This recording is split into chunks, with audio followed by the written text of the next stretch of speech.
Topic એમ પહેલી તે તમને વિડીયોમાં કીધી દીધલું છે. હેલો ગાઈસ, મારું નામ છે સંજુ. કરોડોની પ્રોપર્ટી વાળું ઘેર છોડીને મેં નીકળી આવ્યો મારા દોસ્તાને મળવા, પણ મારા દોસ્તાર બહુ બિઝી હતા. એટલે પછી ભાઈ આપણે નીકળી પડ્યા. આપણે રોમ રોમ ભાઈઓ. રસ્તામાં જતા જતા આગળ ખૂબ સરસ નજારો આવ્યો. આ નજારો જોઈને તમને થોડુંક અનુભવ થઈ ગયો. આપણે કાંઈ વ્યારામાં આ બે ટાંકી દેખે એટલે આપણે સમજી જવાનું કે આપણે વ્યારામાં આવી ગયા.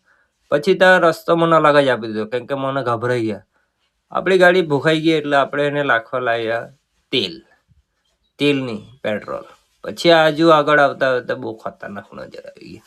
આ નજારા તમે જોયેલો જ નહીં હે, પણ રસ્તામાં મને જોઈને પાછા ટ્રેક્ટર વાળા ગભરાવા લાગ્યા કે ભાઈ આ કોણ આવી ગયો. મેં બી એમ જ ફમો આગળ ગયો તો મને ખતરનાક નજારો દેખાઈ ગયો. આ નજારો જોઈને મેં બહુ ખુશ થઈ ગયો. પછી આપણી એક રીલ વાયરલ થયેલી હતી ડાંગી સોંગમાં, તે આ જગ્યાએ શૂટ થયેલી હતી. ને પછી આપણે ઘેર જવા સારું નીકળી ગયા. ખૂબ સરસ પેન્ટિંગ કરતું આ ગુફામાંથી બહાર નીકળશું એટલે તમને એક નંબર નજારો પેન્ટિંગનો જોવાનો મળી જશે. એમાં તમને વિડીયોમાં થોડુંક બી કંઈ બી સારું લાગે તો લાઈક શેર કોમેન્ટ જરૂર કરજો.